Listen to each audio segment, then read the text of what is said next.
कभी आपने सोचा है कि जिंदगी की सबसे बड़ी ताकत किसमें छुपी होती है? पैसे में, शोहरत में या हमारे हौसले में? आज हम जिस किताब की बात करेंगे वो हमें यही सिखाती है कि असली ताकत इंसान के जज्बे और करुणा में होती है। ये है मशहूर लेखिका सुधा मूर्ति की किताब 3000 टाँके, जो हमें 11 अनमोल जीवन अनुभवों से रूबरू कराती है। दोस्तों, इस किताब की हर कहानी एक आईना है जो हमें हमारी ही जिंदगी के गहरे सच दिखाती है। सुधा मूर्ति, जो एक समाज सेवी, इंजीनियर, शिक्षिका और बेस्ट सेलिंग लेखिका हैं, हमेशा अपनी सादगी और गहरी सोच के लिए जानी जाती हैं। उनकी किताब 3000 टाँके न सिर्फ उनके जीवन के अनुभवों पर आधारित है, बल्कि समाज के उन कोनों को भी उजागर करती है जिनके बारे में अक्सर हम सोचते तक नहीं। किताब की सबसे बड़ी खूबसूरती है इसकी सादगी।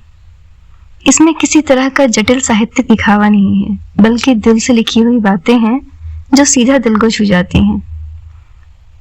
आइए अब चलते हैं इस किताब की कहानियों की ओर। किताब की सबसे ताकतवर कहानी है देवदासी प्रथा के खिलाफ सुधा मूर्ति का संघर्ष। एक युवा समाज सेविका के रूप में जब उन्होंने इस अमानवीय परंपरा के खिलाफ आवाज उठाई तो उन्हें समाज से विरोध का सामना करना पड़ा, लेकिन सुधा जी पीछे नहीं हटी।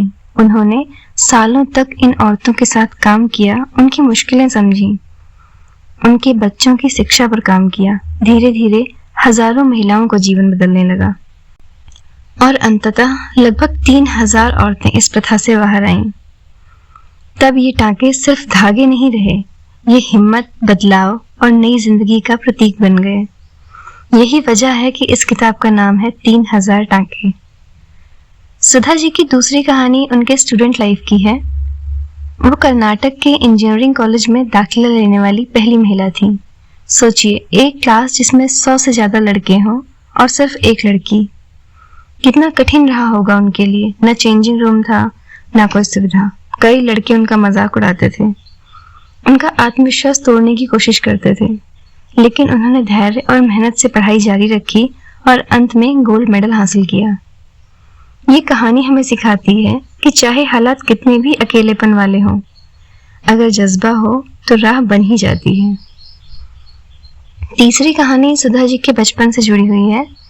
एक दिन उन्होंने अपने पिता से जेब खर्च मांगा। पिता ने कहा, जरूरत और चाहत में फर्क करना सीखो। पिता के इस एक वाक्य ने उनकी सोच बदल दी। उन्होंने समझा कि जीवन की असली खुशी छोटी छोटी जरूरतें पूरी करने में है, न कि बेकार की इच्छाओं के पीछे भागने में। ये शिक्षा उन्हें जीवन भर मार्गदर्शन देती रही। एक किस्सा है एयरपोर्ट का। सुधा जी बिजनेस क्लास में सफर कर रही थी।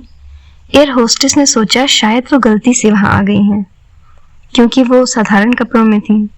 बाद में लोगों को पता चला कि वो इन्फोसिस फाउंडेशन की चेयरपर्सन है, तो सब हैरान रह गए। इस कहानी से सुधा जी हमें सिखाती हैं कि असली पहचान ब्रांडेड कपड़ों या दिखावे से नहीं, बल्कि काम और कर्मों से होती है। सुधा मूर्ति बताती हैं कि यात्राएं और किताबें इंसान के जीवन की सबसे बड़ी शिक्षिका होती हैं। उनकी यात्राओं में बनारस की यात्रा खास है, जहां उन्होंने जीवन और मृत्यु के असली मायने समझे।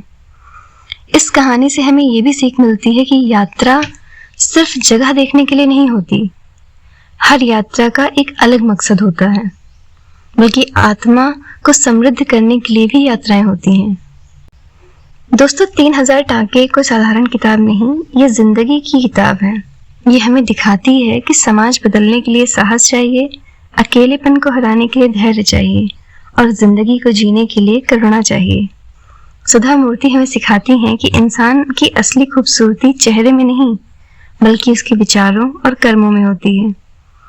तो दोस्तों, मैं आपसे पूछना चाहती हूँ, अगर आपकी जिंदगी बदलने के लिए 3000 टाँके सहने पड़े तो क्या आप तैयार हैं? अगर ये वीडियो आपको पसंद आया हो तो लाइक करना बिल्कुल मत भूलिएगा। कमेंट में बताइए कि 3000 टाँके की कहानी आपने पढ़ी है या नहीं। और अगर आप और भी किताबों की समरीज ऐसे ही चाहते हैं तो चैनल को सब्सक्राइब जरूर करें, बेल आइकन को दबाएं ताकि अगली इंस्पायरिंग कहानी आपसे मिस ना हो। Thank you.